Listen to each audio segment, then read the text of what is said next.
Your voice, your music. Whether me in a skirt or jeans or short shorts, head raised when me walk past. Me feel the eyes, believe the eye. Me love the lights, me tweet the pipe. Baby, pana, they say you like you all. I got to all of you, baby, pana. Anywhere that you go, I can follow you to go, baby. New level. You're listening to WGHC 98.3 FM. New level, new level. New level, new level. New level, new level. I them turn Tony in a rebel.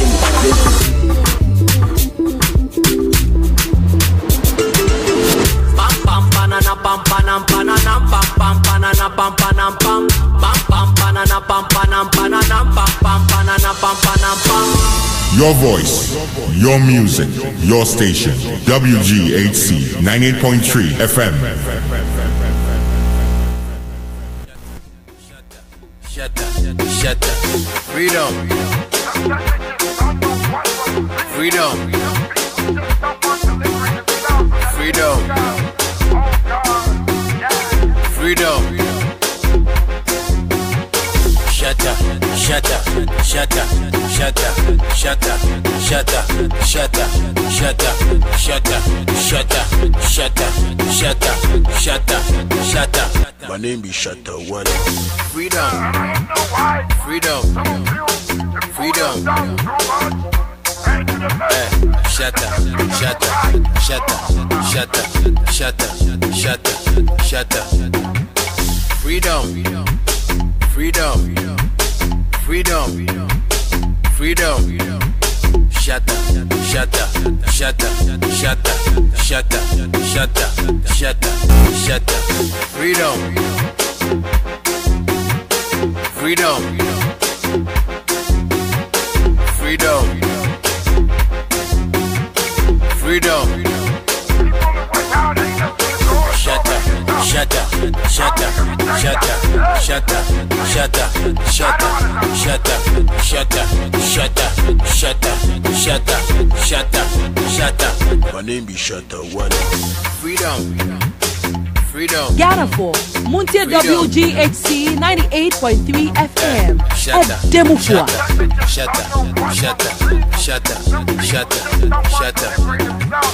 Freedom. Freedom. Freedom. Freedom. Shut up. Shut up. Shut up. Shut up. Shut up.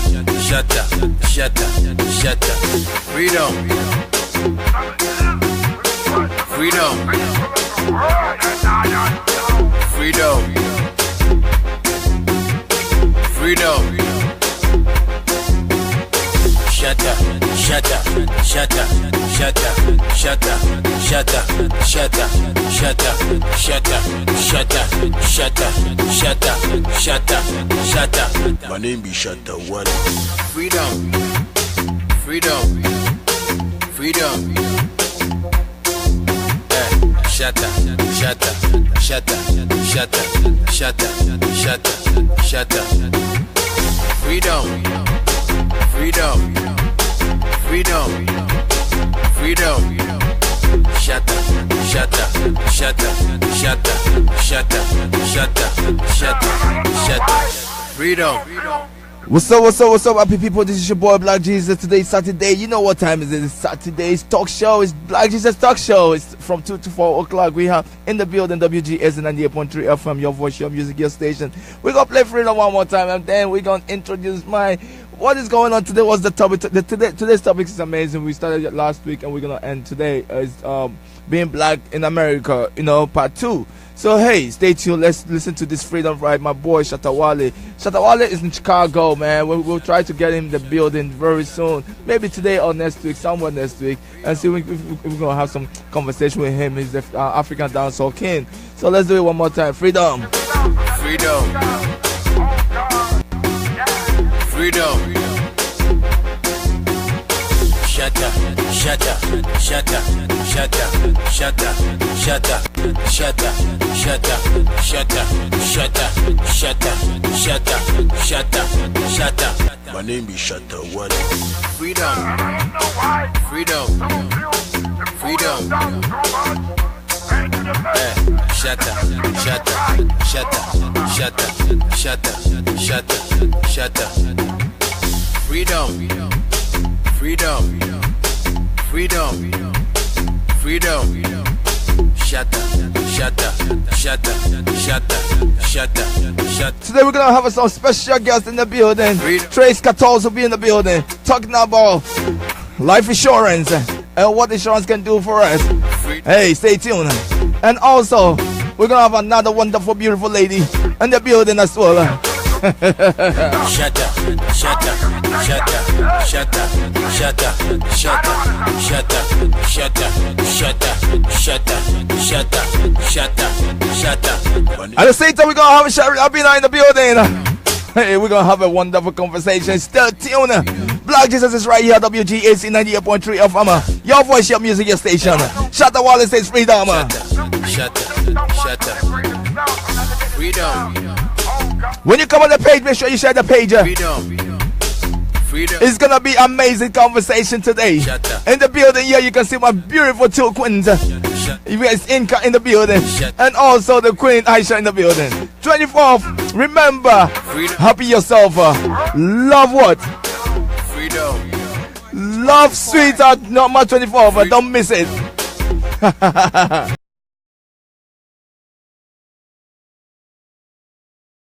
Shut up. My name be Shatta Wale. Freedom. Freedom. Freedom. Shut up. Shut up. Shut up. Shut up. Shut up. Shut up. Shut up. Freedom.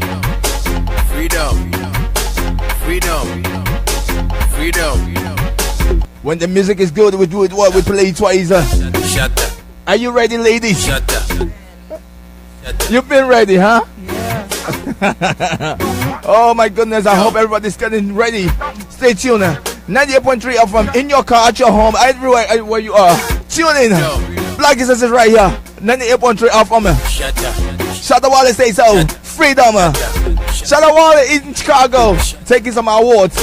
Shut up. That's my boy. Shut up. Shut up. Shut up. My name be Shatta Wale. My name is Black Jesus. The still name. What's the name?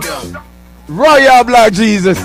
In the building, being the one on twos right here. The host. And I have my two wonderful hosts in the building as well. Aisha and Inka. What's up, ladies? What's up? What's up? Wagwan there. Wagwan there. That's the my skincare one right there. Shut up. Shut up. Shut up. Shut up. I see you, Kobe. That's a Kobe Michaels for you. Cosby Michaels. Freedom. Karen Aponsa too, I see you, girl. When you come on the page, make sure you share the page. Shatta Wale says so. We say freedom. Every Saturday, 2 to 4 o'clock, Black Jesus bring you wonderful conversation in the community. What can we do to help ourselves as black people? Shut up. Shut up. Shut up. Shut up. Shut Being black in the United States, being black in Chicago, being black in America. Part 2. Freedom. Shut up. Shut up. Shut up. Shut up. Shut up. Shut up. Shut up. Freedom. Freedom. Ghana Freedom. for Muntia WGHC 98.3 FM. At Demufua. Shut up. Shut up. Shut up. Shut up. Shut up. Freedom. When you hear this song, Freedom from Shatta Wale, that means that Black Jesus is right here on WGAC 98.3 FM. That's my signature song. Freedom. Shut up. Shut up. Shut up. Yes, that's Black Jesus. Shut up. The name still remains Royal Black Jesus. Shut up. Shut up. Shut up. Shut up. Shut up. Shut up. My name be Shatta Wale. Freedom. Freedom. Freedom. Shut up. Wagwan there. Wagwan there, Chicago. This is your girl, Queen Aisha. Happy blessed love birthday to me.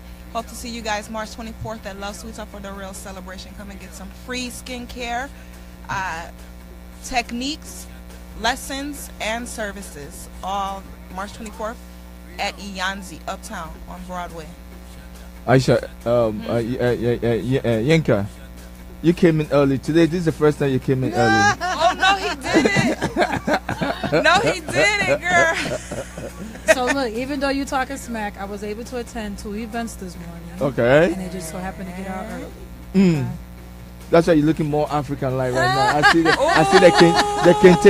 kente, scarf and all that, man. You're looking so fly. I know that's right. Thank you. Happy Saturday. We roasted today. Okay. It's not that. We're on top of her today. Next because it will be on me. Yeah, we're gonna get back to the real subject of abuse, right? Next week, don't miss it. 24th, very special. It's free event. Come to Yenzi restaurant and witness the beauty of Africa. We have it. Aisha will be there doing its own thing. Come and just love yourself. Amen. Come and just love yourself. It's free. First. Love you first. That's the motto. That's the slogan. Love you first. If you don't love you, nobody will love you. Remember that. So, what are we talking about today? Today we have some guests coming in. We have is it Shirley? Sherry's coming in, and then we have Trace 13, 14 going to talk about some insurance issues, what is going on, what can we do to actually help the community so that we can build something on that. Yes. So hey, but today we have some part 2 of what do you call it? Being black in America. Being black in America. Wow. What does that mean? What does that mean, my sweetheart? Can you actually explain it a little bit for us, Aisha? Well, it's a definition term, right? Being black in America has so many aspects to it. For me, it's being resilient and being able to set trends and create technology and create sources that America uses as their foundation. So being black in America is about being resilient and being creative and being architects of the system, architects of this country. Most of the inventions that are in use today were made by the hands of my ancestors, black Americans. Okay. So for me, it's a strength, it's a resilience, it's loud, it's proud, and it's unifying. We rely heavily on family, even though this country has done its best to destroy the black family. Okay. Everything about my life is centered around my family. So being black in America is heavily tied into your family and being unified as a family. Yinka, you've been African, born here. You might have different view of being black in America.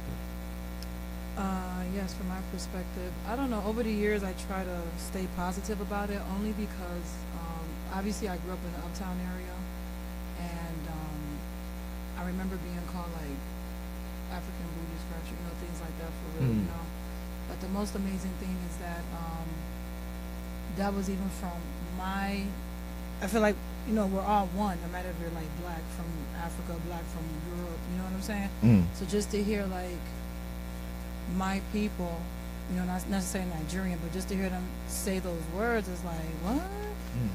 And then, like even as I've gotten older, you would think like, okay, gosh, we all have to struggle together. Still now, you know what I'm saying? Like sometimes here and there, I still get those negativities that is like, dude, we're all of us are black. Are you sick in the head? But I try not to like, you know what I'm saying? I try not to like really dwell on it, because I'm like, if you're misinformed, or you're not educated about, you know what I'm saying, about where you're from, regardless if you're able to trace back your ancestry and stuff like that, I feel like we're all one human beings. You know what I'm saying? And I just try my best to stay positive. I try to be a positive role model in our community, whether it's in a Nigerian community or African American community, just to show people like, look, I'm a prime example of someone, I'm going to be like 40 years old in the next couple of months. Amen. But just to show like, yo, I'm a prime example of like, we need to really stop putting labels on one another. We are all black. Like, get your mind right. Get it together. Please get right. your You see how we're just talking right? Because y'all know that street lingo come out once in a while. Get your life together. No, it's very sad and unfortunate. But I'm great. I don't want to make it sound like everybody just negative to each other because we're black. But But that is being black in America. There's Yeah. divisiveness there, but like you say, you try not to focus on Yeah, that. it's very unfortunate. Very unfortunate. I always. So I guess I'm gonna share this example just to show y'all how real it is for real. When I wrote my movie, you remember movie Antidote? Yes, The baby was in it, you Antidote, know. mhm. And I'm not even gonna put. It's because it's actually a major. Film, yeah. Not even a major film, but one of the people that promoted me at that time was like a major online newspaper company. Should I say newspaper company, or you know what I'm saying? Publication. Your publication, right? And even though they were giving me positive feedback, like, yo, that's what's up, women empowerment, blah blah blah. They also told me that people were saying, how can I write a film about black women and I'm African or Nigerian? I was like, are you serious? That's why Yeah. you black. What are you talking about? Not even just that. If people really knew why I wrote this movie, you know what I'm saying? And I try not to like really remember those times, what made me write that film. I wrote that film because I remember a colleague of mine, she's a woman as hell, so I always feel like too, regardless of your race, woman empowerment is a big thing. You know what I'm Right. saying? But this lady told me, she was like, God forgive me, I can't believe I'm about to repeat this story. But I just like to be real, you know, so y'all can know, man, the struggle is real out here. But as a woman who was even older than me, was like, you got too many black characters in your movies, so I don't want to be a part of it anymore because your movie is not going to be successful. I was like, what? I only got one black character? What are you talking about? As soon as she said that, I said, you know what? I'm happy you said that. I took all the male characters out of the story and made them women. All women. Yeah. So right then and there, I was like, see, it's even an issue. Like, it's not even just racism that we try to claim is taking place. It's even sexism within our own. Like, how can a woman who Say claims, to another woman. yeah, that claims she's educated, she has this kind of background, she's a teacher. Who are you teaching? Please, I hope she don't teach our kids for. But we are subjecting our children to fools when they go to these Oh, schools. Shanuel. But you know, right, the Yoruba side that came out, because for real, how can somebody say that? Like, seriously. So those are different things that even as a grown up, I hear that I'm like, wow, people really say, well, how am I writing a movie about being black? But I'm black. You know, like right now, I live on the south side of Chicago. You know what I'm saying? And even though people make those stereotypes and stuff like that, even yesterday, the McDonald's that's by my house, people don't even know we have like majority of the patents by African American inventors is at that McDonald's by my crib. Oh, they have it up, right? Yeah. And if you, where I'm from, where I live right now, it's been, I mean, obviously, you know, things take place in the whole part of Chicago. They stereotype that neighborhood so much. You know what I'm saying? It just, I don't know. I mean, what can we do that's going to make a difference? I'm sorry I'm rambling, but it just No, be you're making not me rambling. think. That's the black For being black in real. America experience. We are miseducated, and it was an intention. It was the divisiveness was there was intentional. We that are born here, and our parents were born here. We were taught from a very early age to dislike anything representative of Africa. Black History Month, 1 month, and we had to fight to get that month. But growing up, and I went to a very great elementary school, Beasley Academic Center. We had 1 month of Black History. A majority of my teachers, well, not a majority, I had a good mix racially of teachers, but that was the only time that I heard anything about Black history. And this is a school that's supposed to have been, you know, set the bar on academia. So, not in science class did they teach us about inventions and who invented them. I heard of Alexander Graham. I heard of Einstein. I heard of Edison. In school, I remember the day these topics came up, but never, ever did I hear of the real inventor of the stoplight, Garrett Morgan. Very few times did I hear of Carver. Very few times did I hear of Eli Whitney. So we were miseducated intentionally, and you can't control a group of people if they have pride and knowledge of who they are. Wow, this is really a touchy subject, or a touchy topic that we are running today, and let's fast forward it to now. Now, black in America. You know, we're talking about then black in America. now black in America, what can we do to become very productive to our own people? What I'm trying to say is that it seems like we are always behind the 8 ball. We are always following the system. Whilst people are building systems and they are making it down here. And we are following the system. It's okay to follow the system, but what are we building for ourselves? Well, you said we need to get out of the. We don't need to go back, or not necessarily go back. You want to focus on now, right? Because well, when we're talking about back, you know, when history always brings the future, you know, we know that. Right. But let's look at our future now, because every day there's a future that is going. You know, what can we do to build our? Because what I'm trying to say is that, like you said, we all, you know, I play soccer at the south side of Chicago. I don't see anything wrong there, but the stereotype tells you that when you go to the south side of Chicago, you're gonna get shot, and you know, things like that. But it's wrong. We have one of the best schools in Chicago. Where does it, you know, in south side? But when you go there, we don't have the few. I don't even see a black. We don't own anything. You know, so what can we do as a people to build something, or to build our own system in the system? What can we do? I believe we need to take a lesson from our history, the New Negro movement, the Black Renaissance, where we were not looking outside of ourselves for validation. We owned our own businesses.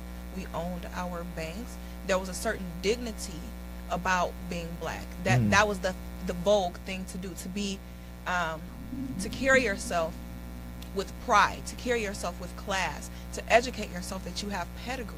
So a lot came out of that movement. A lot of the literature, Yinka and I were able to enjoy a reading from a play that Lorraine Hansberry didn't get to finish, but she was a huge part of that New Negro movement where, you know what, it's okay to be, not only is it okay to be black, it's the best thing to be is black, because that's who you are.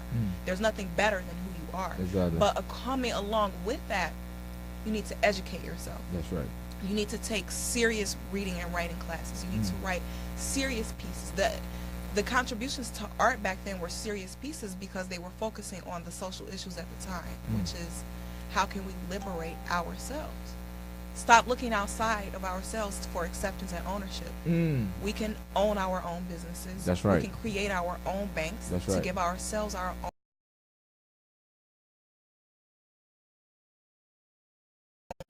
I think that's the biggest problem. Black on black issues have become the biggest problem because, to be honest with you, I feel like I should trust you more.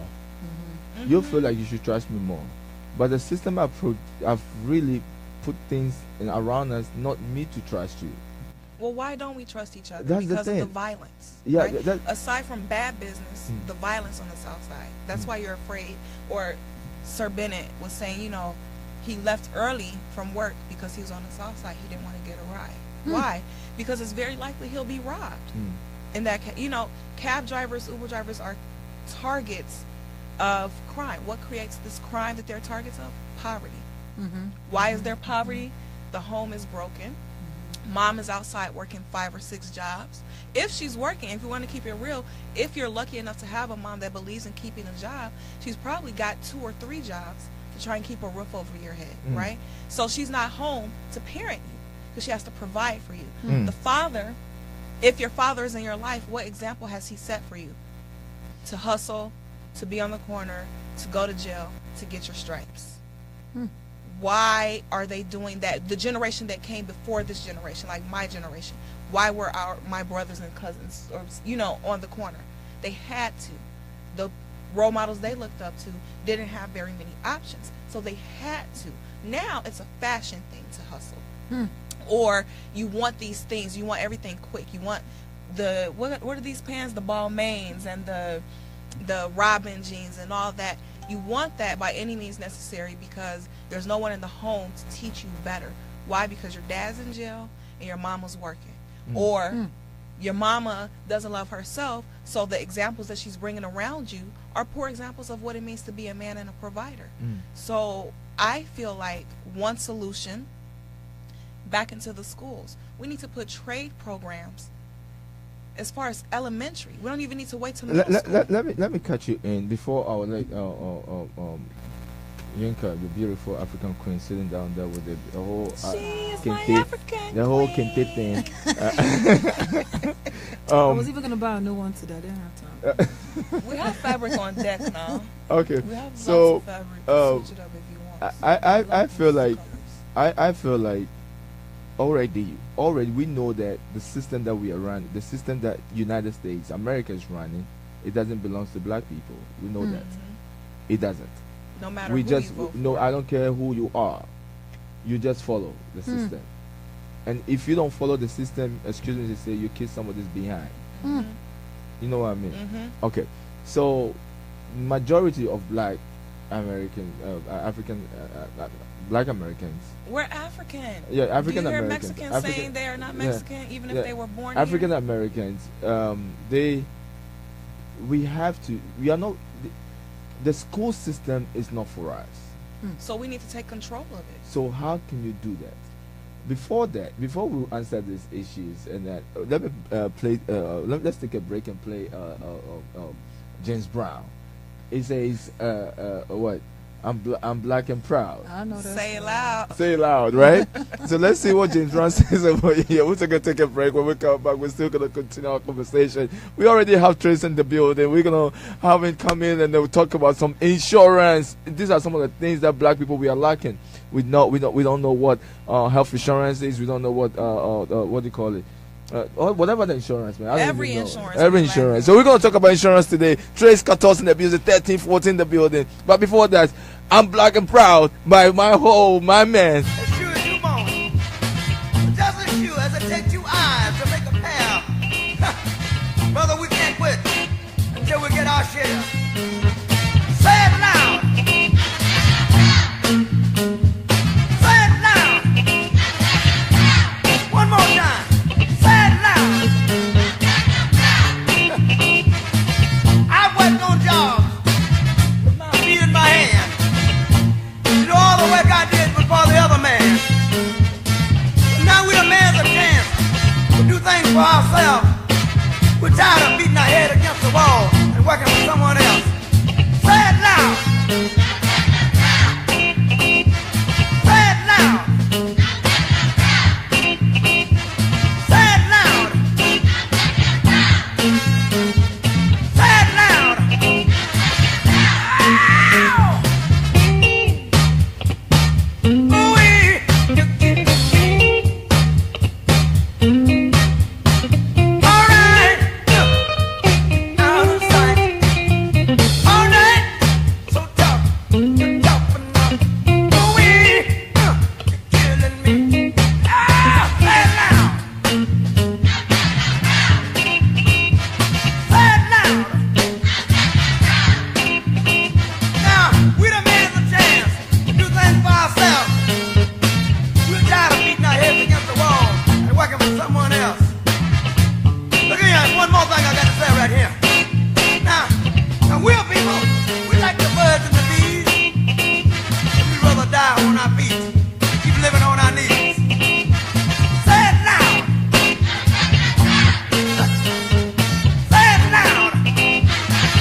When the music is good, we play it twice. They say it loud. I'm black and proud. We are so proud as black people. We do it one more time. Black Jesus is right here. WGAC 98.3 from your voice, your music, your station. I'm black and proud. By who? James Brown, the king. Some people say we got a lot of malice. Some say it's a lot of nerve. But I say we want to quit moving until we get what we deserve. We've been buked and we've been scorned. We've been treated bad, talked about, as sure as you want. Just as sure as it takes 2 eyes to make a pair. Brother, we can't quit until we get our share. Say it loud.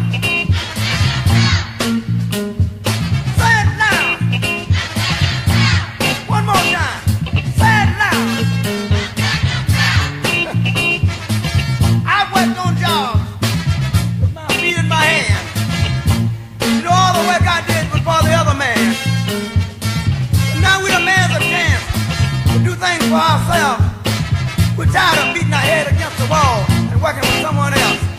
Say it loud. Say it loud. Say it loud. Say it loud.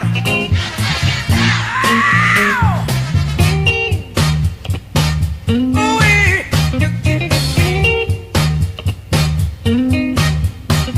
All right. Out of sight. All right. So tough. You're tough enough. Ooh-wee. You're killing me.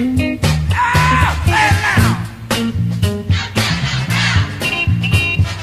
Say it loud. Now, we done made us a chance to do things for ourselves. We're tired of beating our heads against the wall and working for someone else. Look at here, one more thing I got to say right here. Now we're people, we like the birds and the bees. We'd rather die on our feet than keep living on our knees. Say it loud. Say it loud. Say it loud.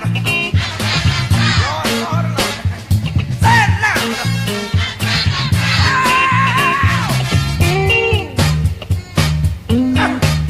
All right now. Lord, you know we can do the fool.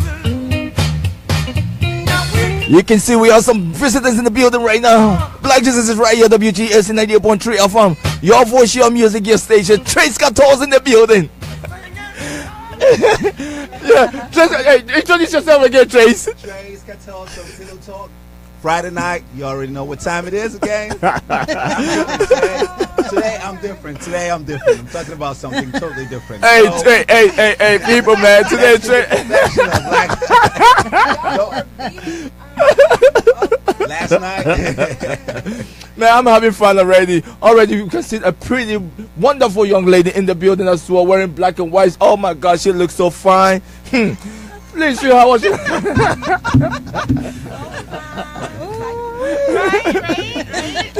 Please, can you introduce yourself to her? What's your name and what are you here for today? All right. I am Linda Nanga, and I am here to talk to our community about protection, about building a strong financial foundation for your family, about, you know, being more active when we think about our future instead of being very passive. So we have to empower ourselves as to equipped and to look for things that will promote us as individuals and promote us as a family and as a community. So I'm here to maybe enlighten us and to maybe give us some options and point us all in the right direction. So honored to be in the presence of so many beautiful people, and thank you. I'm very weak with names. Okay. So can you hey, I got it's Linda. I don't think you're as weak as I am. Yeah. I'm trying to call the last. We Africans, we respect the last name. So but we'll keep it Linda. Yes. That makes it so Linda's easy for me. easy. Yep. Trace Catos. Yes, the 1314. Already. What's up? Saturday, what's up, Chicago? First time coming outside today, believe me. You know, man, I'm looking at this sunlight. I'm like, Jesus, I've never been out this.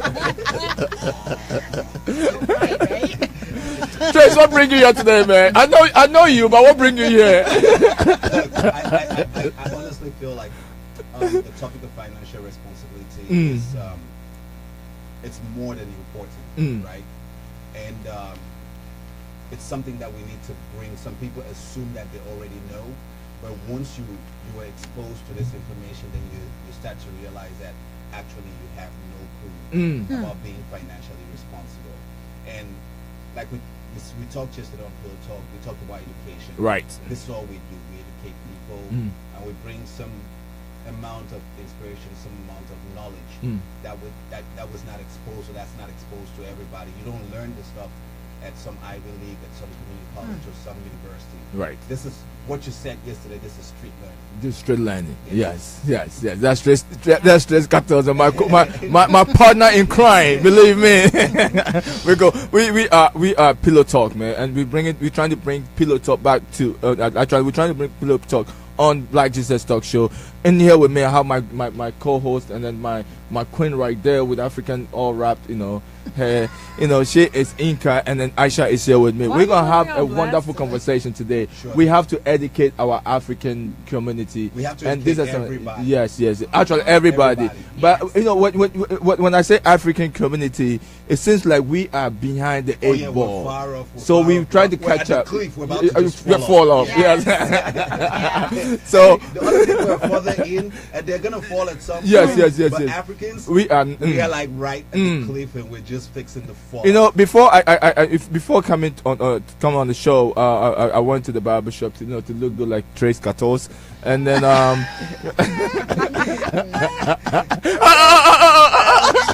what can I say?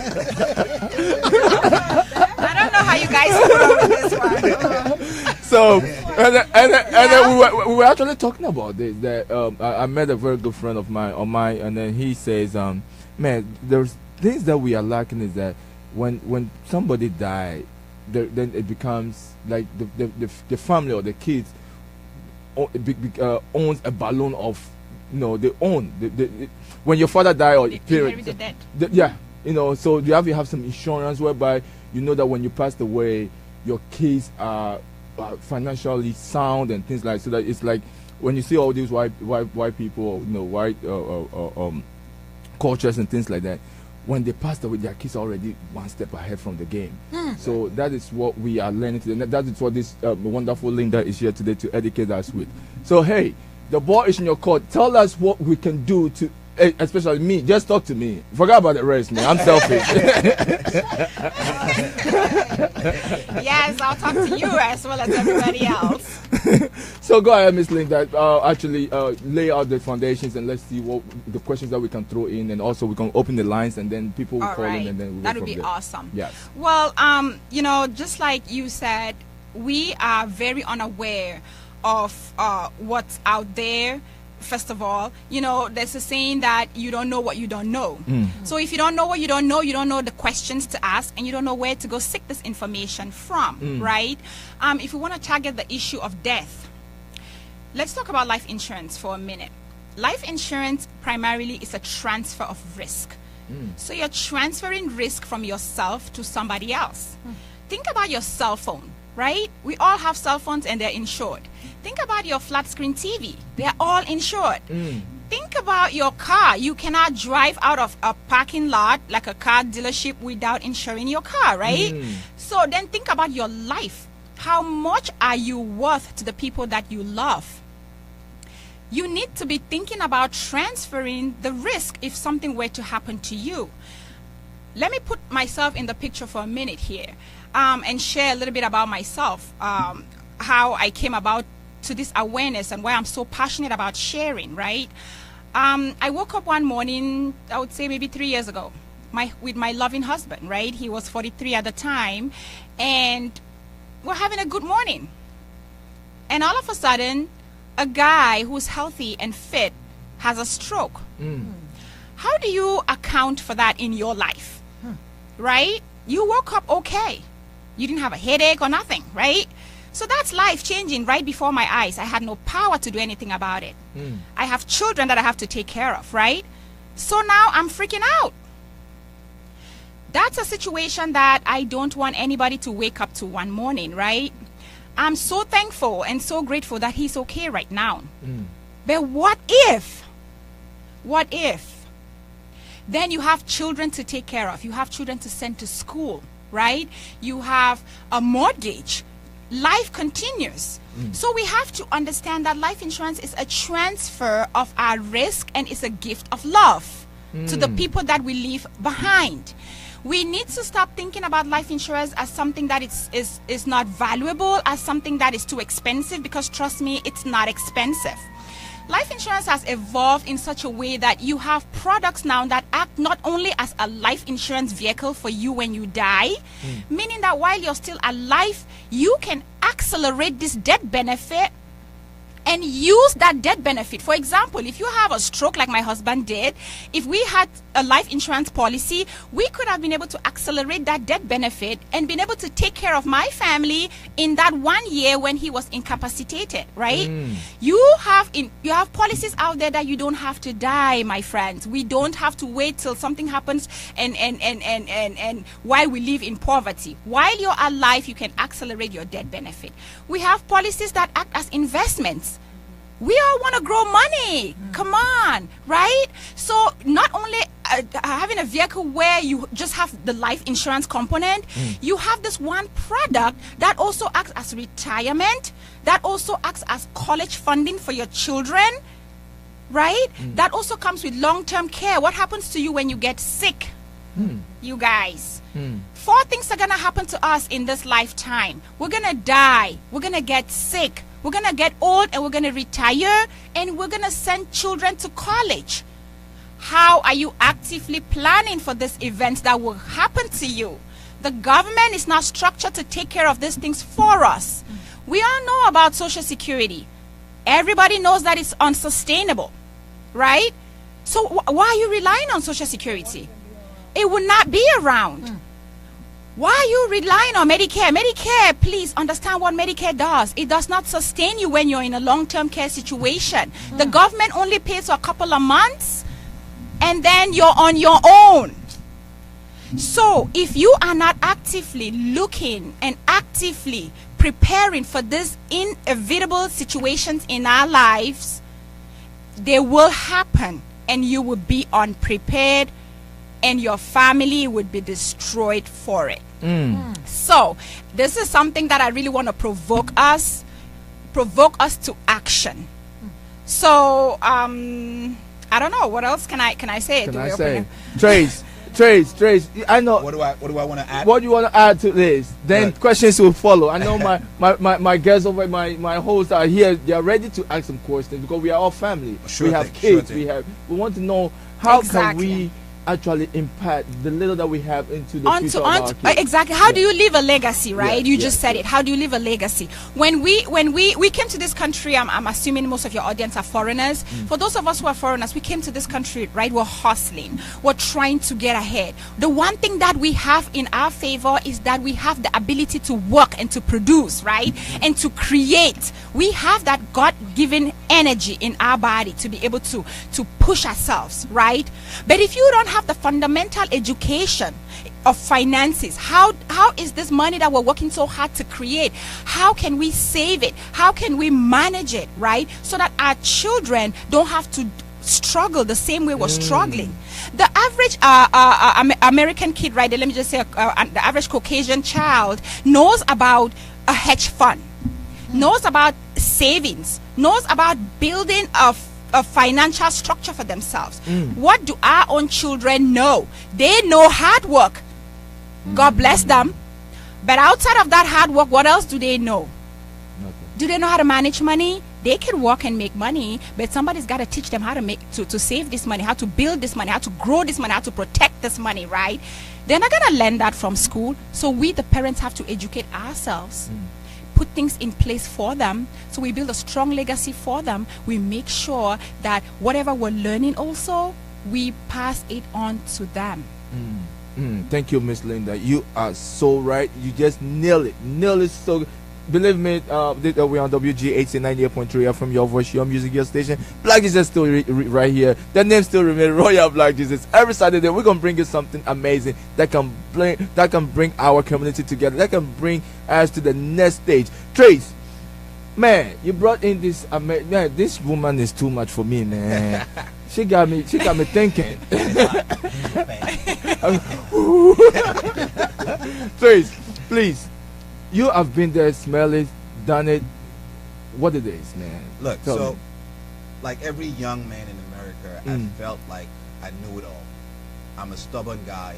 It's hard to pass message through me that I don't feel or I don't assume that I already know this stuff.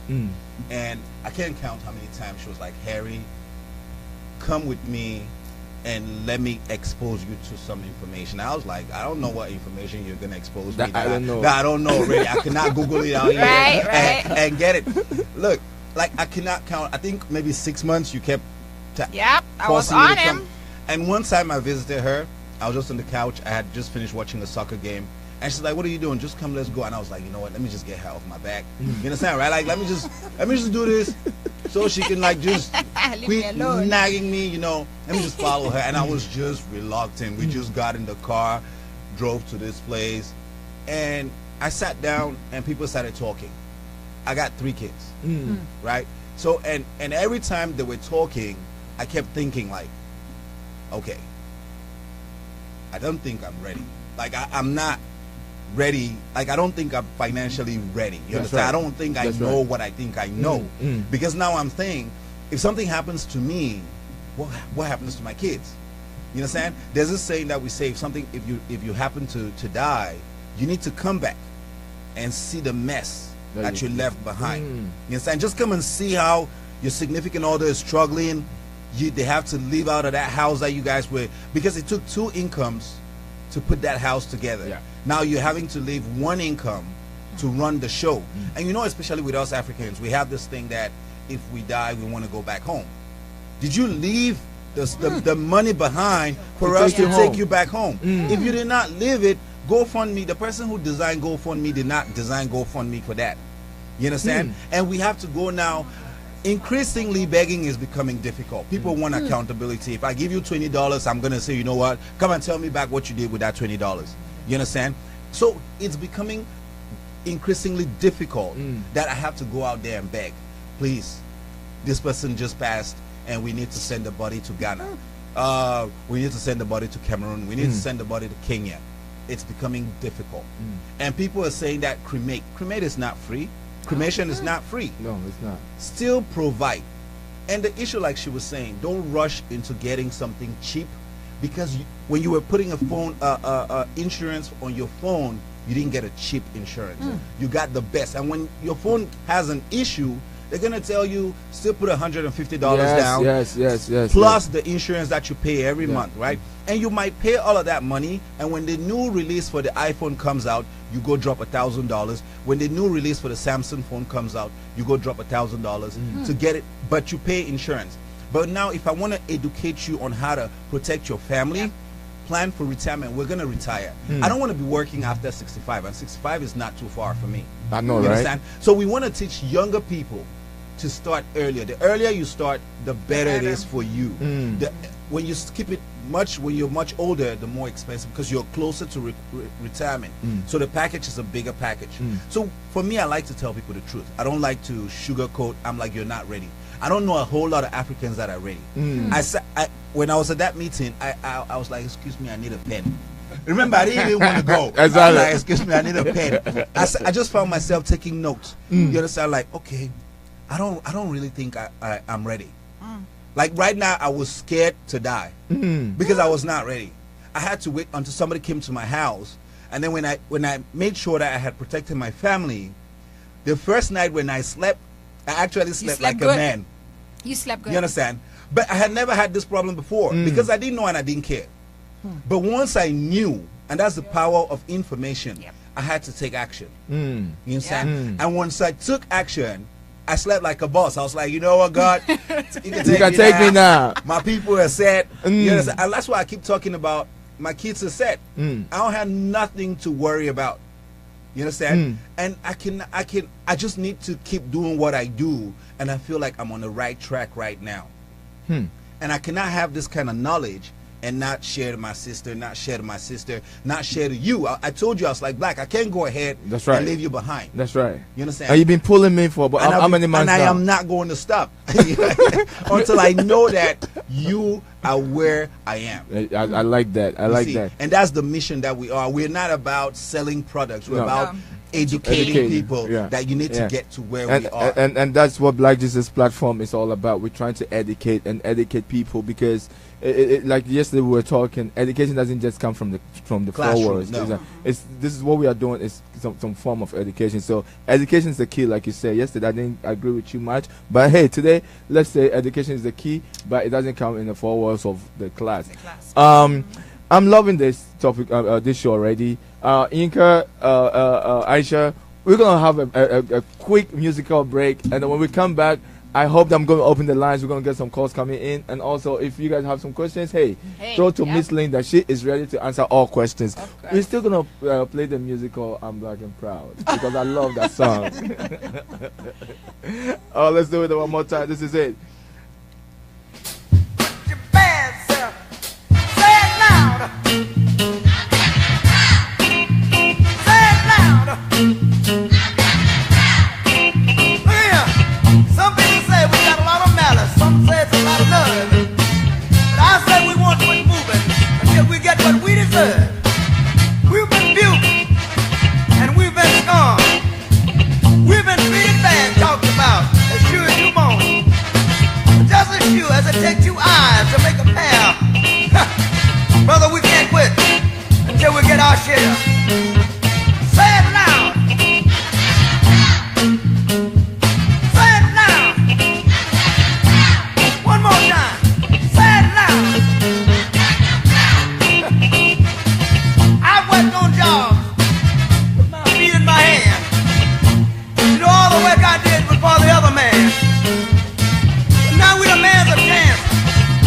For ourselves, we're tired of beating our head against the wall and working for someone else. Say it loud. Say it loud. You gotta say it loud because we are black and proud. Black Jesus is right here. WGH 98.3 from your voice, your music, your station. I'm black and proud, believe me.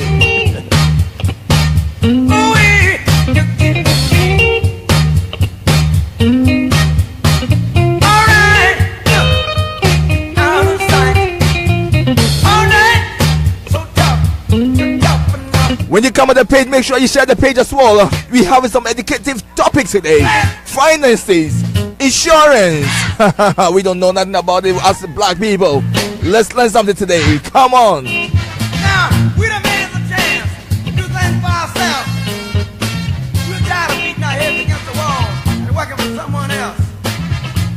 Look here, one more thing I got to say right here. Now we're people, we like the birds and the bees. We'd rather die on our feet, keep living on our knees. Say it loud. Say it loud. Are you black and proud? Black Jesus is right here. I'm black and proud. Believe me, that's my name is Royal Black Jesus. The only Royal Black Jesus in Chicago. The name still remains Black Jesus.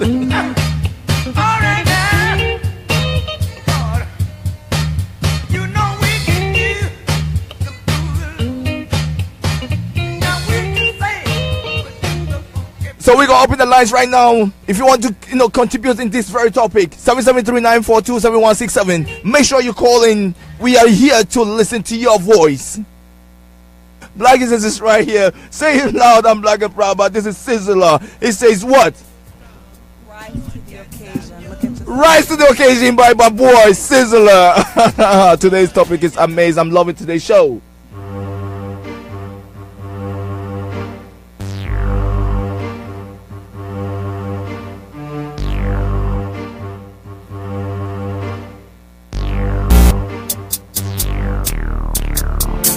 Rise to the occasion, look at yourself and say you're strong. No one can stop you, oh yeah. Rise to the occasion, go ahead, you know you're strong. No one can stop you. It's for you to make the best in the life. Now that you've got the chance, get a first step towards your goal, it's alright. Fulfill your needs and the wants. You to make the best in the life. Now that you've got the chance, get a first step towards your goal, it's alright. Yeah, yeah. Some people read and meditate, others move scanty, yo. Some people are conscious about life, others are still panting, yo. Some people like drunk, drink cognac, champagne and brandy, yo. Babies love ice cream and cake and candy, yo. Garafo, Montier WGHC 98.3 FM. Yeah, we all need education because that's the damn thing, yo. All things fade, living. When you come on the page, make sure you share the page. That's Sizzler for you. Rise to the occasion. Tres Catos is right in the building right here. Original Miss Linda. Oh, we are rising to the occasion now. These are the ones you to make the best in the life. Now that you've got the chance, get a first step towards your goal. It's alright. Fulfill your needs and wants. You've got the clearance. That's the reference. Perseverance for the utmost best should be your preference. Skills of trade and talent is your evidence. I see you posting it out. What's going on, my partner in crime? Yeah. Girls getting sentiments. Look at it with a clear conscience. It's for you to make the best in the life. Now that you've got the chance, get the first step towards your goal. It's alright. Fulfill your needs and wants. It's for you to make the best in the life. Now that you've got the chance, get the first step towards your goal. It's alright. People try so many things just to make a living. Thanks a praise to the King. WGHC 98.3 FM, your voice, your music, your station. Follow us at facebook.com/WGHC 98.3 FM to watch all of our live streams. Also, you can call in 773-942-7167 for all advertising and business inquiries. If you're enjoying the show, you can show it by donating as little as $1 today. WGHC is a non-profit organization, and your donations are what keep us up and running. It's easy. Just visit our website, WGHCFM.org. All donations are tax deductible. That's what I'm talking about. Do you hear that pretty voice? It's not Black Jesus' voice right there. It's my co-host. That's Queen Aisha in the building. Hey guys, go to the website and donate, because if you don't donate, we cannot pay Trace to come here every day. Believe me. If you want to hear some pillow talk. Fulfill your needs and wants. You've got the clearance. That's the reference. Perseverance for the utmost best should be your preference. Skills of trade and talent is your evidence. Help those afar off, teach those in your head. We are back on topic again. Miss Linda is right here with us, and Trace 1314 in the building as well. We're gonna have some questions. The lines are open. 773-942-7167. 773-942-7167. Please call in, and if you have any questions for my guest, hey, you are welcome. What's going on, Aisha? You have any question for my guest? I do have a question. So for young people who are now just coming into their independence, they're finished with college, gotten into their prospective careers, but like you said, want to retire at a good age so they can enjoy the latter years in life, what is a good way to begin this financial stability via insurance policy? What I would recommend for somebody just coming out of college, like you said, if you have, because you have so much time ahead of you. You know, in order to be able to build wealth, you need two things, right? You need time, and you need a little bit of money, of course, that you can put aside consistently. So I should say time and consistency, not really time and money. Because even if you have a dollar given time can grow for you. Right? So there are portfolios out there where you can safely put money aside on a monthly basis, or depending on how you design this, where the money can grow for you in a very safe portfolio, where there is growth, there's protection, there's safety, and there's zero risk on you, the consumer. Right? So given time, say if you start at, let's say 28, 29, and you're thinking of retiring at age 60, that's a lot of time on your side. That's a lot of growth for your money, where you're compounding your interest, and you have your money growing in a tax advantage plan. So I would say to a young person, what you really should be looking into doing is to putting money into a portfolio where, again, has growth, protection, safety, and zero risk to you. Linda, can you give us some specific investment portfolios by name, because we know By name. 401k is not.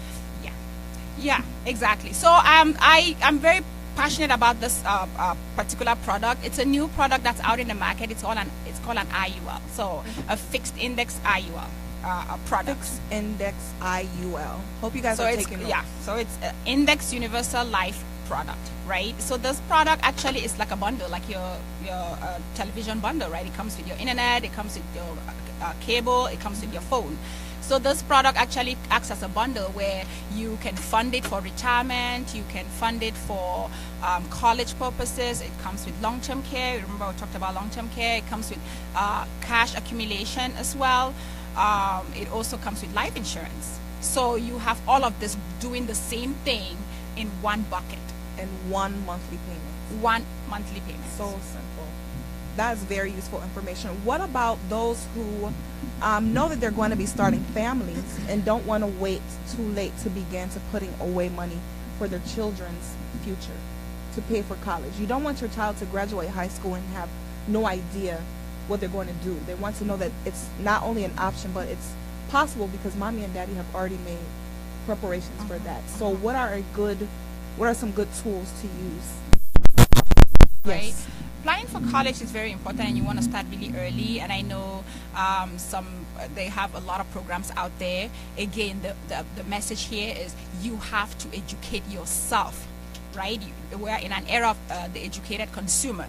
You have to understand exactly how this product is going to work for you specifically, right? Anybody can sell you anything, but you, the consumer, have to understand exactly how this product is going to work for you, and are there better products out there, right? So you have so many college funding programs. You have to look at something that is tax advantaged, and you also have to look at something that, maybe in the future, if your child says, I'm not going to go to college, you don't lose all of that money, right? So you have products that are designed for college, where if you grow up and your child says, oh, you know what, mom, I don't really want to go to college, or if your child grows up and has a full right to college, then you lose that money that's specifically in that particular vehicle, right? So you understanding exactly what you're subscribing to is very important. So can you, for those of our listeners who are not as versed in your language, can you tell them what you mean by tax advantage? All right. Tax advantage plans is you have some financial products that are tax deferred, right? So you put money into that product today, tax free, right? But you're going to take money out of that product in the future, and they're going to tax you in the future, right? And you also have products that are tax advantage, meaning that you put money into that product already taxed. So when you go to take money out of that product, you're not being taxed at your 100K gain. You've already been taxed at your $50 getting into this investment. So that's what I mean by tax advantage. You want to understand what those brackets are for you. Yinka, do you have anything to offer to the question for our Miss Linda in the building? I feel like Queen Aisha asked a lot of questions. My thing is, if you have a website or a Facebook link you could share with people they can go to, after we get off air. Oh yeah, we actually have a Facebook community. The organization which I'm affiliated with is called World Financial Group, so WFG, and you can follow us on Facebook, actually WSB community, so World System Builder Community. We are on Facebook, and you can actually follow us and see that we have a lot of people who are subscribed to this idea of educating our families, right? We're not just doing this in Chicago on the north side in Black studio. We have people across the nation, in Canada and in Puerto Rico, doing the same thing, educating families, empowering families, making sure they make good financial choices for themselves. So World System Builder. If you can follow us on Facebook, you can also go to our website where it can guide you, worldsystembuilders.com. If you're in the Chicago area, we have offices all across the nation, actually. In the Chicago area, we have an office in Oak Brook. I know Black, you've been there. We have an office in Oak Brook where we hold trainings every Wednesday night, Thursday night, Saturday mornings as well. So the trainings, I'll just maybe read the address out. It's 1 Transam Plaza in Oak Brook, Suite 500, right? So on Saturdays we have over 200, 300 people, in that building learning. And some of the workshops that we offer, and these are all free workshops where you can come and learn how to get out of debt. They give you step-by-step processes on how to get out of debt, how to increase your cash flow, right? They teach you on how to build a strong financial foundation for yourself and for your family. We teach about proper protection. We teach about building wealth, which we just talked about. We teach about asset accumulation. We also teach about retirement planning and wealth preservation. So if you have a strong foundation that you're building, you want to make sure you have a solid roof as well. So all of these workshops are offered across the nation for free. Miss Linda, my question is very simple. For us, like myself, that we are hustlers, and money doesn't come in like, we don't have a certain limit of money. It comes in today, you got something to tomorrow. How do you manage yourself to actually put in something into a coffers that you don't even know how much you actually making a week or something? One of the things that we encourage is for families to assess, right? To assess your inflow and outflow of money, right? How much do you really have coming in a given month, right? If you look back, how much was it last month and how much, was it the month before? So on average, everybody at least knows on average what they're getting. That's true. Right? So how valuable is thinking about the future and acting actively toward the future is it to you? If you value anything, you make that thing happen. So is your future, is your retirement, is life insurance, is wealth accumulation important to you, right? So for example, you don't know how much is coming in today, you don't know how much is coming in tomorrow. You can budget for your phone, right? Do you have a phone? Yeah. Is it budgeted for? Do you miss payments on your phone? No. Never, right? So again, it's just a matter of priority. So if you really value something, you will make sure that thing is taken care of. You're going to pay your rent, or otherwise you'll be homeless, right? So just by understanding how much comes in on an average basis, you can say, okay, so I can safely maybe cut back on some things and increase my cash flow. Maybe you can say, how do I make extra money, right? So that I can be able to take care of this thing that's important to me. What can I shave off? Currently in my home, I don't have cable. One, because nobody watches it, right? And I was paying, I don't know, $350 every month for the whole thing. And I realized nobody sits in front of this thing. Nobody watches TV, in my house. Was so busy. So that's gone. And that frees up a lot of money for me. So it's, what do you want to do and how do you want to prioritize and how important is it for you? I bet you each and every one of us listening right now can shuffle things around to make room for saving in a vehicle that grows for you, to make room for protection or college funding for your children. It's a conscious thought.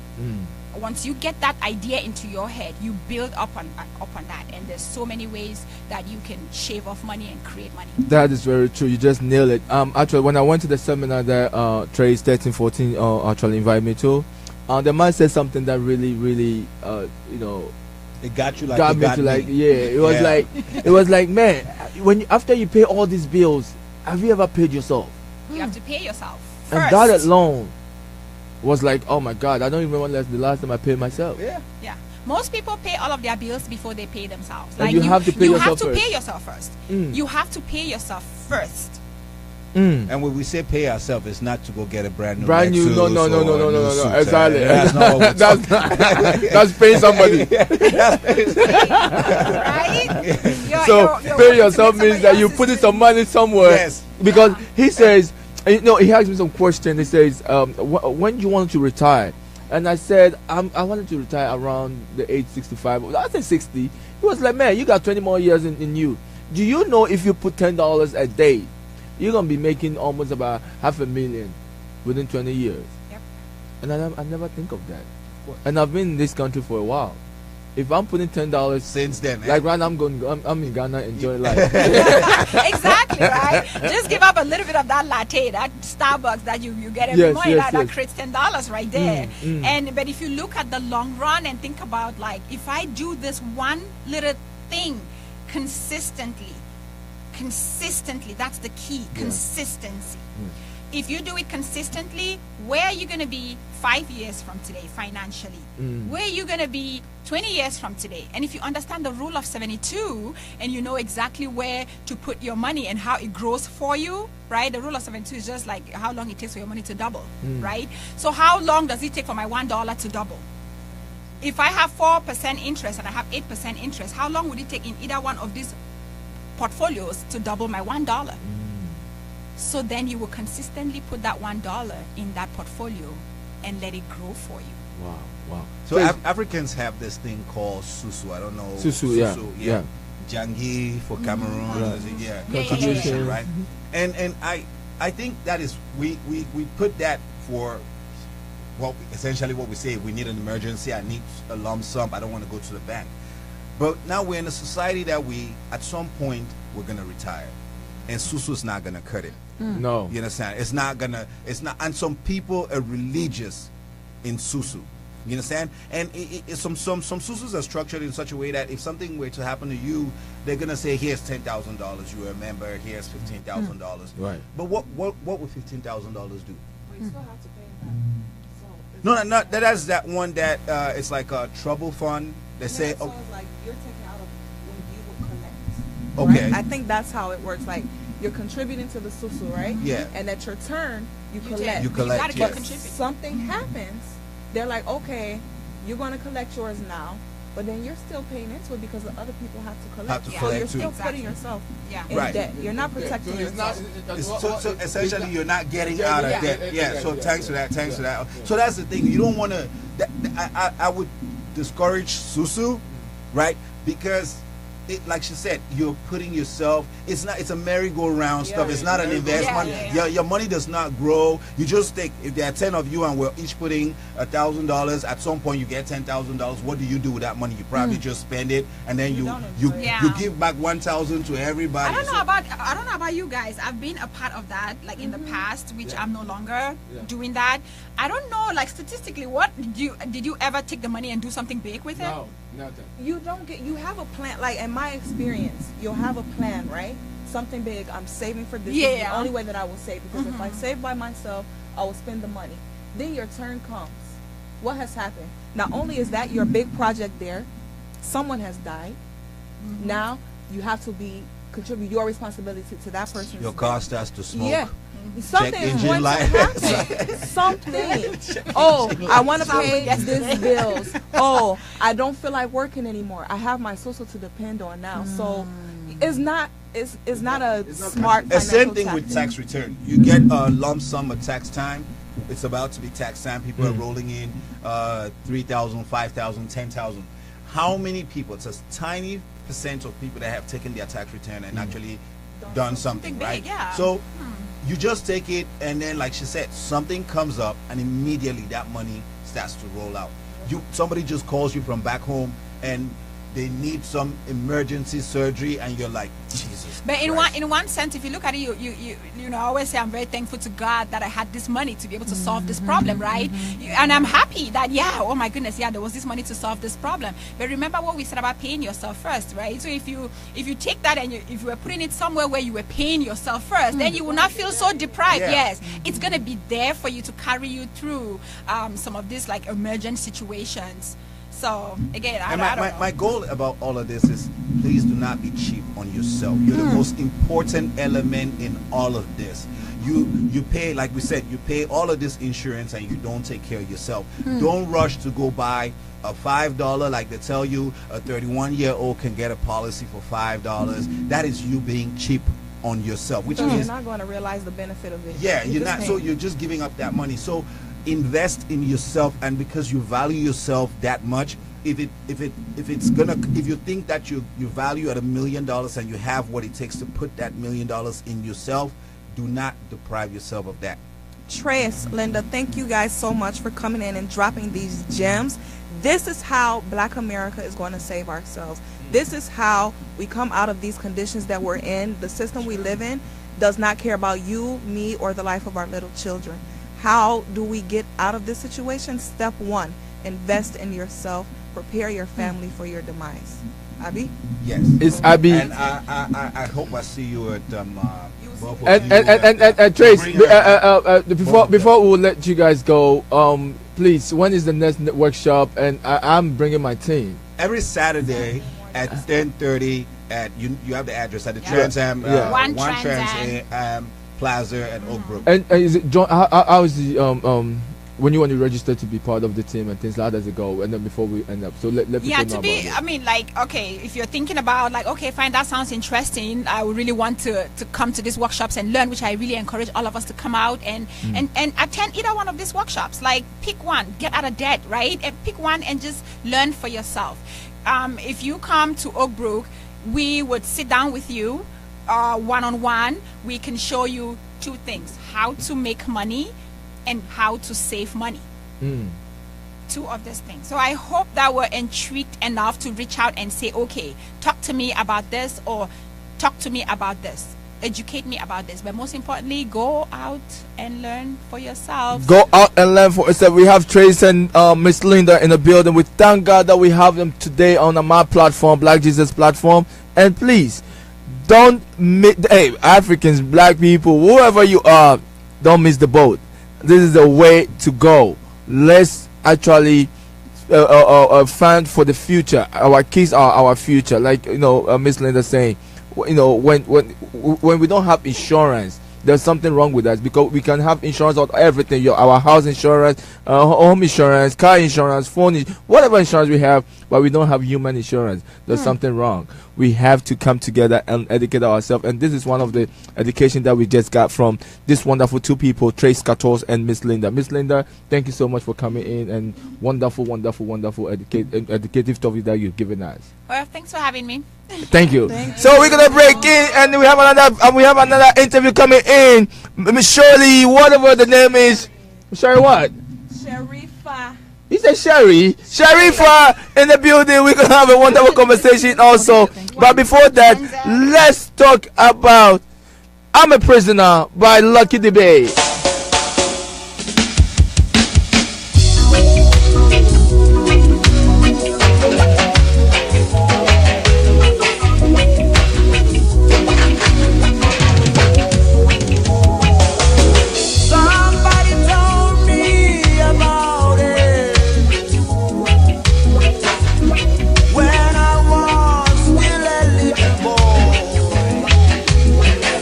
He said to me,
Yes, that's Lucky Dube for you. It says we are prisoners unless we educate ourselves. That's Lucky Dube for you. Rest in peace, my king. Somebody told me about it when I was still a little boy. He said to me, crime does not pay.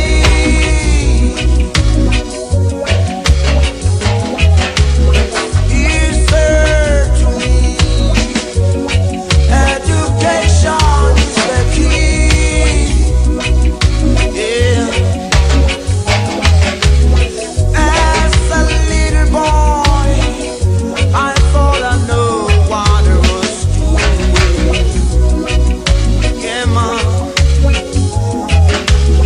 But today, here I am in jail.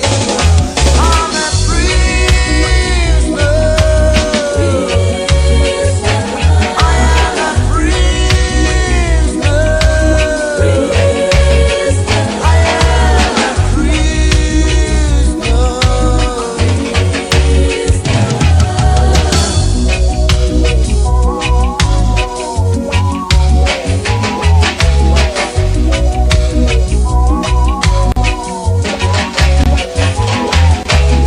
I looked all around me, but to see nothing but four gray walls staring at me.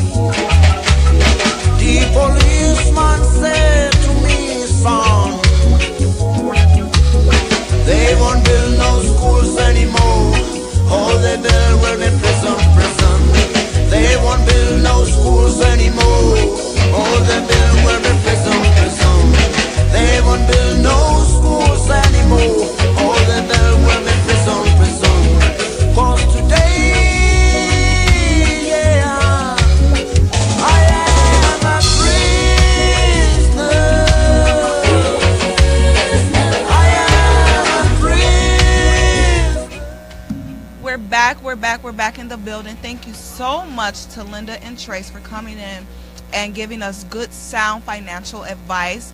They are talking to us today about preparing our children and ourselves for our future, for our retirement, and for our demise. You can catch them every Saturday, Oakbrook Terrace, Trans Am Plaza Drive, Suite 500, for financial literacy workshops. It's very key, Black people, it's very key. It's a, what's it called? A major key. And preparing ourselves and protecting ourselves from the systems that are in place. A bill just passed that will allow banks to discriminate. So we need to make sure that those things don't hinder us more than necessary. We also are going to go ahead and welcome Sharifa. So beautiful and fine. Our creative here. She's a master MUA. Been on the scene for some time now. Worked on a lot of big names. Thank you for coming. Thank you very much for having me. You are highly welcome. She's so fine. Aw, thank you. So fine. Yeah, actually, let me start by saying sorry because I keep on calling you Sherry, Sheriwo, Sheria. Sure, you said Shirley. You should have like Shirley. So, beautiful Sharifa, it's amazing to see you. You are great. I love your dreadlocks. I used to have that. Now I'm jealous. I'm so jealous right now. Like, I want to go back. Yes. Come on over, back over. It's the best decision I've ever made. Seriously. Wow, yes. It becomes, that's one of the things that we have to, last time you were talking about in Africanism, dreadlocks and things like that. It's part of our African life. So it becomes, yes. So we'll talk about that later. But Sharifa, what brought you here today? I am also celebrating a birthday with Right. Yes. We are in trouble. Yeah. Happy birthday to you. Happy birthday to you. Happy birthday. Thank you. Sherry's a fellow Pisces. Right, so the thing that stands out about our host's birthday is the fact she's the only person that we know that's born on St. Patrick's Day, so we use it as an excuse to turn up. To go get some drink. St. Aisha's Day is our Okay, exactly, this is true. because we are not Irish, but So Everybody take Irish. advantage. Yeah, that's what I was gonna say. Everybody's Irish. On So what's the name you want to give it to your birthday? Saint Yvonne is okay. All right, I like that. So what is the next topic that we're talking about? Or we should still go back to our... We're still here being black in America. We briefly covered the financial aspect of it, but the reason we have Sherry is that she's a creative and she can help. Do you sometimes feel limited because you're black as far as your creativity? Do people put you in a box on what you should be doing? Yeah, I mean, I feel like looking at me, I'm a very well-rounded person. Most of my clients are white. I live in the suburbs, and they look at me instantly. They're like, what are you gonna know about doing my hair? But then once I whip it on them, once I whip it on them, and then they just are obsessed, and I can't leave, and they all come to me. But they you know, when looking at me firsthand, you're like, what is this girl gonna do? You know, what does this black girl know? But especially when they talk to me, they're like, you're not, you know, quote unquote ratchet, or, you know, they would think I would be, you know, somebody who doesn't know how to eloquently speak and know how to carry myself in public. So it's definitely interesting where I live and the things that I go through. And you're up in the northwest suburbs, right? Yeah, around the North Shore, yeah. Yeah, very whitewashed. Very white, very rich, and they're very, you know, stereotypical, like they want to clutch their purses, they want to, you know, walk across the street. If they only knew what we know. We got to business out there, but if they only knew.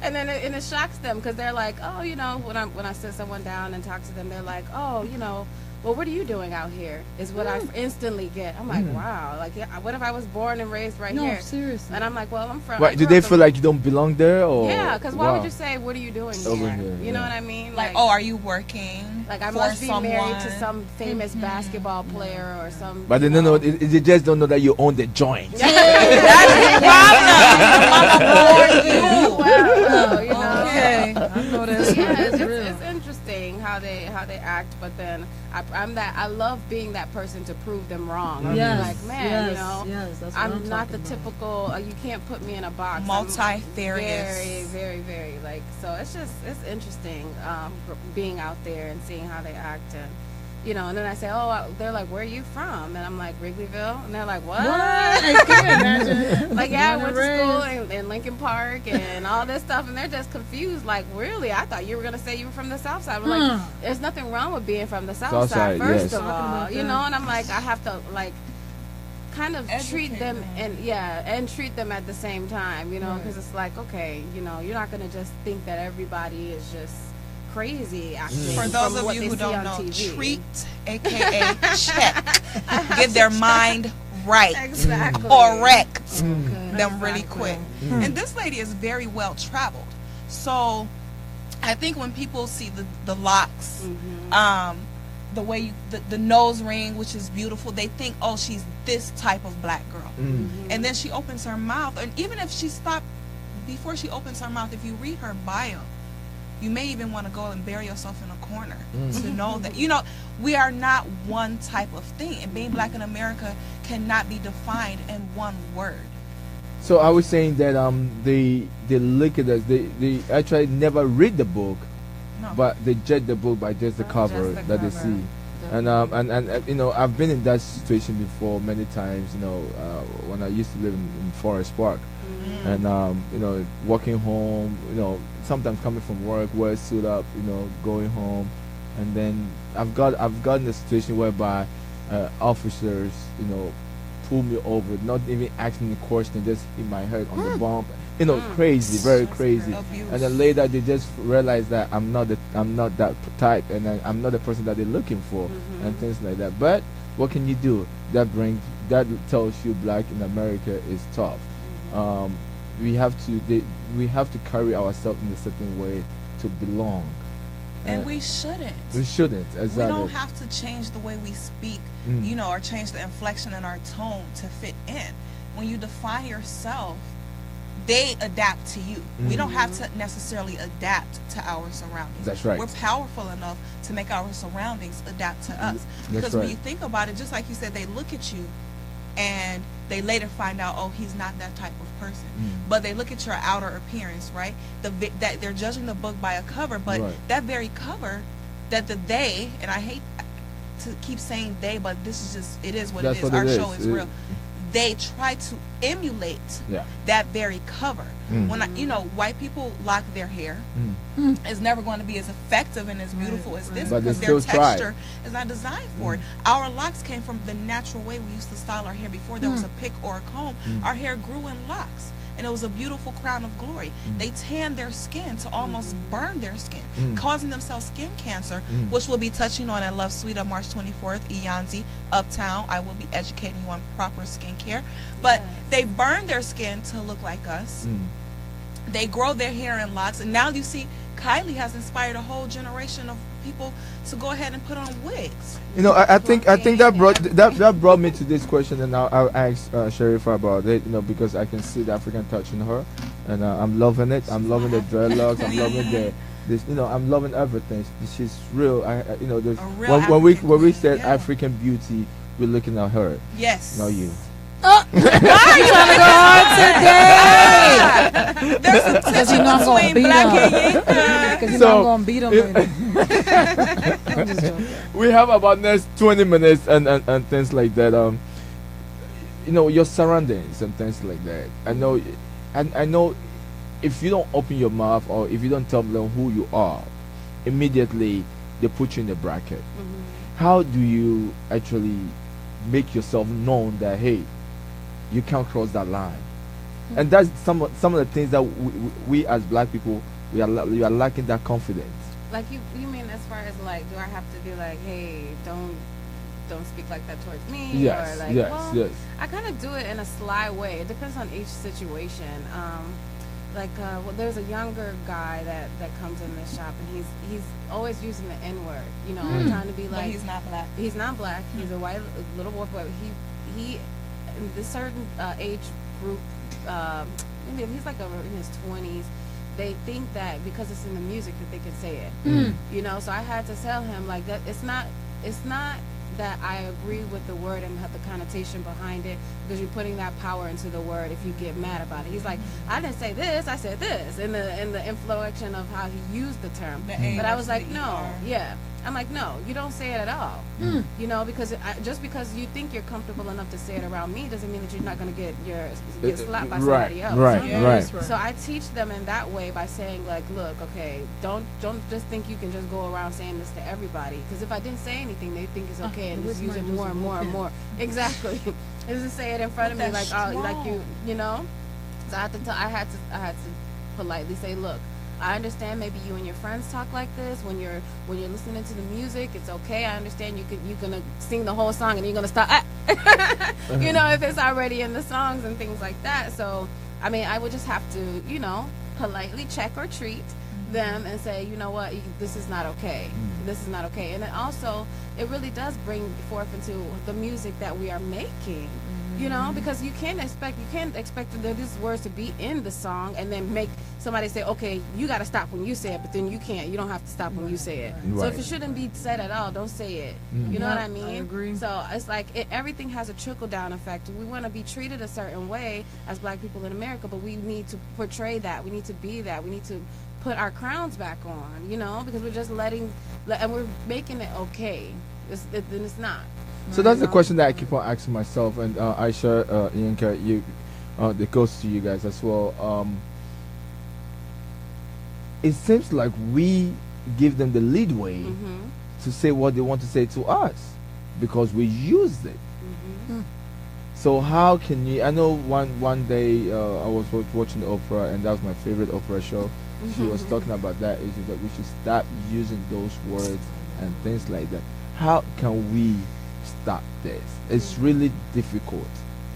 How can That's we what I was stop even going to say earlier too. Like, it's about how we treat each other to set an example. So if we're not doing right by each other, how do we expect other, cultures, whether white, Hispanic, what I'm saying, and then whatever, how do we expect them to respect us if we're not even doing right by each other? You know what I'm saying? So that's what I was saying. Like, even now as an adult, for my people, you know what I'm saying, which I said, you know, all of us are black at the end of the day because we're all going through the same struggles. That's right. For someone, you know, in the African community to tell me, why am I writing about the black experience and I'm not black? And it's so crazy that people feel comfortable saying that, because I'm like, someone like me, I'm sure you could tell by now the kind of accent that I have. Right. North side of Chicago, born and raised. I was born at White's Hospital. You see what I'm saying? But I feel like I shouldn't have to carry that sign. I should not have to, just like with Sherry, you know what I'm saying? She's you know, uptown. We grew up in the uptown, you know what I'm saying? Edgewater, all that, you know what I'm saying? We shouldn't have to carry a sign to say, oh, I do have a right to write about things because I grew up on the north side. No. Right. You have a right to write about it because you made the decision to do it. You know? And it's just unfortunate that within us, we can't even accept one another. It seems like we have a caller on the line. We just lost our caller. Caller, you can call in again and share your view. Actually, we're still on the topic. Go ahead. Auntie Yinka had to, you know, say something. No, seriously, it's just unfortunate even within us. Like, even when sometimes, you know, I know even though you guys try to, like, you know, we try to encourage each other, like, oh, this is what you do, this is what you do. Sometimes the reason why I'm so quiet when I go to different environments is just to, you know, pay attention to the environment on the level of like, sometimes I really don't want to say like, oh, I do this, I do that, because I really want to see how people going to treat me until Before they get to know me. your resume. And then once they go through this whole spiel, like, I'm going to judge you, I'm going to say this, I'm going to say that, I'm not going to lie, I actually take pride just to drop the jewels, like, yo, scientist and filmmaker, now what? What you going to do? Yes. So when they hear, they're like, oh, dang. Why now you feel stupid. You know, it's not even about feeling stupid, it's like. But they do, because that. Stop stereotype. Yeah, stop stereotype. But that's also, you know, when you don't have self-love, you know how we bring back every Saturday? Yes, self-love. How can you love somebody else, you know? But that's why, you know, I just try to use different examples. That's why, you know, people make fun of me because I'm not going to lie, I take the time to volunteer and stuff like that. But I actually volunteer because even though we claim we're trying to reach out to the younger kids, there's some adults who don't know a lot of things either. You know what I'm saying? So I always feel like when I go out to different events, different environments, it allows me to be like, yo, people like me exist. You may not have been exposed to it before. Now you're being exposed to it. What are you going to do that's going to make a change? You know what I'm saying? So that's how I try to be when I... Yeah, you have something? You want to say something? No, So actually the question goes, do we have to prove do we have to prove ourselves to them before knowing us? You don't have to. I didn't mean to cut you off. You don't have to prove yourself to nobody. As long as you know who you are, you won't even be thinking, do I need to prove? Not saying that that's how you think. We know you are sure of yourself. But when you don't know who you are, you're constantly seeking for approval. And for someone else to tell you who you are. If someone else tells you this is good, oh, it's good because he or she said so. So we don't need to go and dress ourselves up or, you know, correct our way of speaking so that they will accept us. We need to know who we are. And you know the reason why I asked this question, and it looks like some black people, we want to prove ourselves. Like let's say at tax season, when we file our taxes and things like that, we get maybe $5,000 to maybe $20,000 in our pocket. Things that we don't do when we don't have our tax money, we just start doing it. Jay's on deck. That's ridiculous. Is it not proving ourselves to them like we want to be like you? You can show us nothing, and I think it's really not the way to go. I agree. Like, I won't blast this person, but I saw a person very near and dear to me on social media and posted a picture of what looked like they were at the Signature Room, 95th floor, right? Hancock Building. It's a nice restaurant. But if you've been there, you may agree the food is not good. So you're just wasting your money to fit in and to say that to see the view. When you can just pick any random day and go, you don't need to pay all that money for that plate of food that you don't like.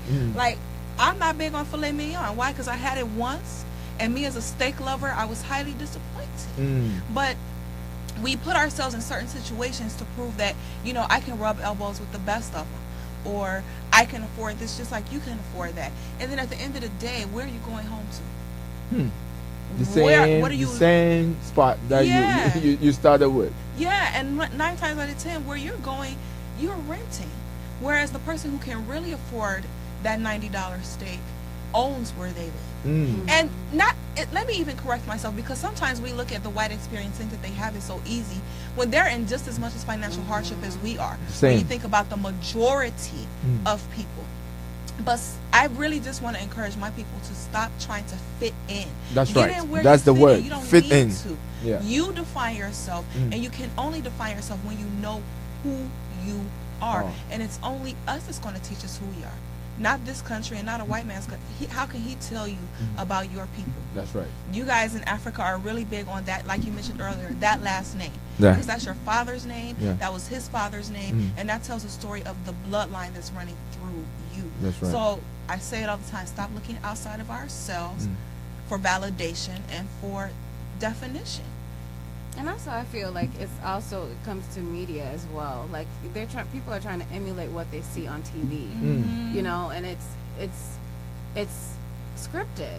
You know, the Real Housewives of all these places and everything. I heard someone say, like, these people they come on the show and they pretend to be fighting with each other when they're best friends, and they don't even go through half of that stuff behind closed doors. You know, so they're putting up this image of what a black person in America should be. And this is what people are trying to spend money to emulate and trying to get popular with doing everything that they're doing on They want to fake a facade, you know? make us think that black girls fight all the time. All the time. 3 black girls sitting here. We have a caller on the line. Caller, your name and where you calling from? Hi, my name is Lara. I'm calling from Chicago. How are you guys doing? All right, we're doing all right. Hey, how you doing? I'm good. How are you doing today? I'm good. How are you guys? Good. We're doing well. We're doing well. Very well. Thank you for calling. Thank you. So, I was just gonna say, with insurance and being black in America, I feel like sometimes it's hard to get, you know, insurance and just the education too. Being a nursing student, I've seen firsthand how minorities are like very disproportionate with healthcare services. A lot of people don't know, and it's just very hard sometimes. And with cuts in the budgets and everything like that, I think the health of minorities are like really at stake here. So sometimes I try to like educate people and try to shed some light on what's going on. Actually, I did a research about the influence of immigration on African health in the U.S. So that's just really something we need to talk about and share more. Thank you. I think we all are in agreement with you that we need to educate ourselves on the policies that are impacting us and the truth about healthcare and how it affects immigrants and the people who are from here, citizens, because black people don't have access to proper health care because we are not properly insured. So that's why I think the 2 people we had in here earlier that were representing the WSB National Campaign for Financial Literacy, there's free information out there, free forums on how we can educate ourselves and tools that we can access to protect ourselves, to insure ourselves so that we do have proper health coverage.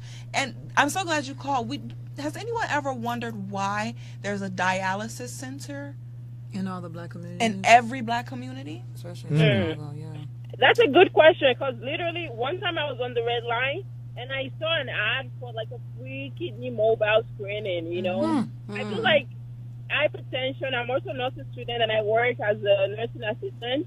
Hypertension, when it's undetected, you know, foods that we eat play a big role on like our health, you know, longevity. You know, when I look around, I see a lot of other cultures and other races eating like salad and everything. We don't like that. We think like it's bland. But come to think of it, eating all the salt causes hypertension, and a lot of people don't go to the doctors. Like we said, insurance, you know, prevents them from going to the to doctors, so they don't know what's going on. So then we don't take care of these things at the early stages. We don't screen. People don't want to know if they have colon cancer. You know, they prefer ignorance sometimes because it's safe. I was like that, you know. I don't want to know. Who wants to be sad about health issues? So by the time we find out or like something big happens in our life, and it's too late for us to really have made those changes, like change our diet or exercise. So at this stage, your kidneys damaged, so many others, your heart, you know, some people are like have heart failure and they don't know it because they don't know that they have hypertension. They don't know they don't go to appointments literally. And healthcare is expensive. It's really expensive. So you can't really blame people. It's just sometimes we gotta fight for our health and fight for ourselves, you know, because it's really hard. And so many people that their lives could have been saved and they have chances to spend more time with their families, but unfortunately we don't know. And Thank you so much, caller. What was your name again? Lara. Lara, thank you so much for calling in. We wish you the best of luck on completing your nursing degree. I know that you're going to help a lot of people, not only treating them, but also educating them. It's very important to educate ourselves on good health and good health habits. Hypertension is something that is near and dear to my heart. I suffer from malignant high blood pressure, and it's not because of my diet. I eat very well. All of my fruits and vegetables are bought daily. They are healthy, but it's something that is genetic for me. So not staying on top of it. Some people are born with essential hypertension. It's like there's nothing you can do. So I understand you. Sorry to hear that. Oh, thank you so much. Thank you so much for calling in, and come on next week same time.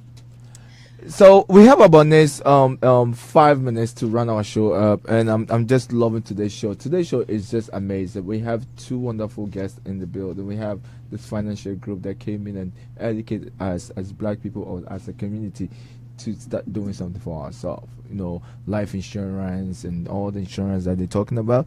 We should actually tap into it and build something of it, because we all have kids, we all have family.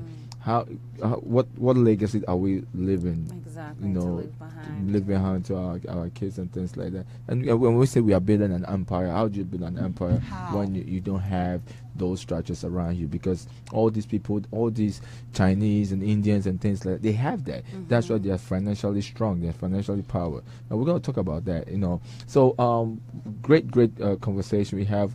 A wonderful young African lady in the building, Sharifa. I'm loving her. Isn't that name fine? Yeah, there's a Sharifa that there's a lady in Ghana. Her name is Sharifa. She do music. She's very strong woman. Nice. Yeah, I would link you up to her. Okay, definitely. And things like that. But Aisha, we have about next 3 minutes. What's your last thought of everything that went on today? Love you first. March 24th.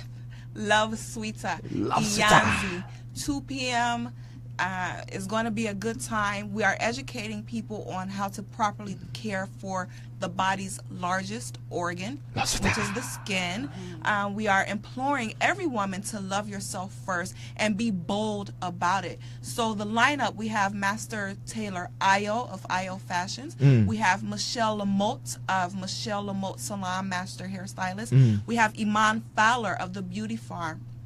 And we also have the Black Jesus Show. Yes, it's going to be a good time. We're going WGAC Black Jesus Talk Show will telecast it live from Iyanzi. We have the Straight Up with Naija Straight Up group also will be there. DJ Kishi on the 1 and 2. Yes, Kishi, thanks for blessing us up with the vibes. You can't miss this. Free.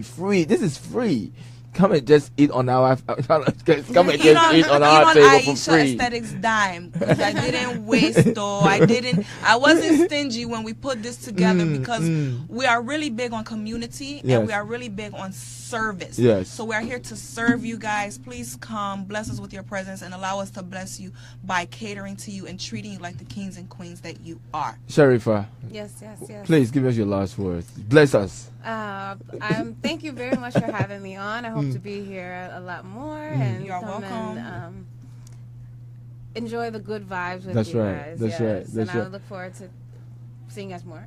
My African queen, the original, Yinka. I'm just loving your rap, man.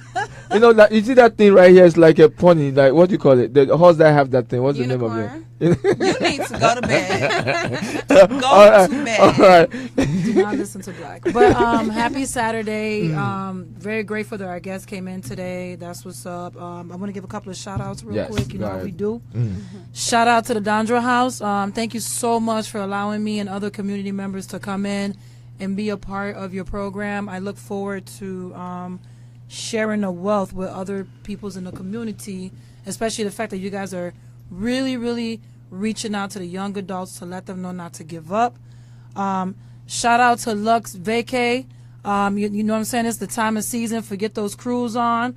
Go to, you know what I'm saying, travel the exotic states. LuxVacay.com. You're looking for good deals. Go out there, you know what I'm saying? Have fun with your family. I also want to say I'm very proud to see that the younger generations, as much as we call ourselves judging them as well, they really took the time this week to do the protest to show we need gun control. It was even one kid. It was just him by himself. God bless these kids to, allowing us to know, even though those kind of negativities with the gun, shootings and stuff like that in school, there are still younger generations who care about their future as well. So I definitely want to say that. And I want to say shout out to Chicago, because you know how we do for St. Patrick's Day. I can't wait to get out of here, because you know how we do. Stand up. We got to go look at the Green River.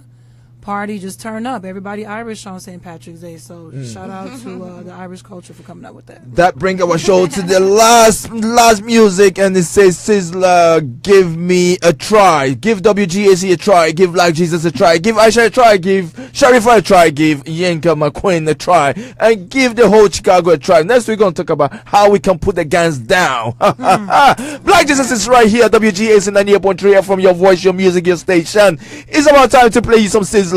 Give me a try. And then if you don't hear our voice again, we say goodness. Bye bye for now.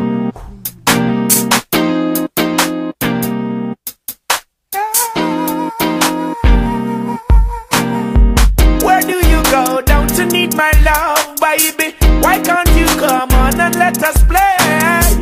When are you going to come my way? What sort of things they've been telling you? I got to stop them from compelling you, girl. They just won't stop me from getting you. Give me a try, 'cause I know that things will be great. Be your mind, don't deny. True love never dies, only creates. I'm gonna take you right there. Love for a lifetime. I'm gonna make your life so clear, girl. Gonna make you mine. I'm gonna take you right there. Love for a lifetime. I'm gonna make your life so clear. Gonna make you mine. Tell no lies, don't you cry, no goodbye. Just won't work. Stars in the sky, love so nice, look in your eyes, girl. So much you worth. I'm not stupid, I'm not a fool. Know what I'm doing, I've been to school. Keep a firm grip on what you own. She's more valuable than a pot of gold. I'm gonna take you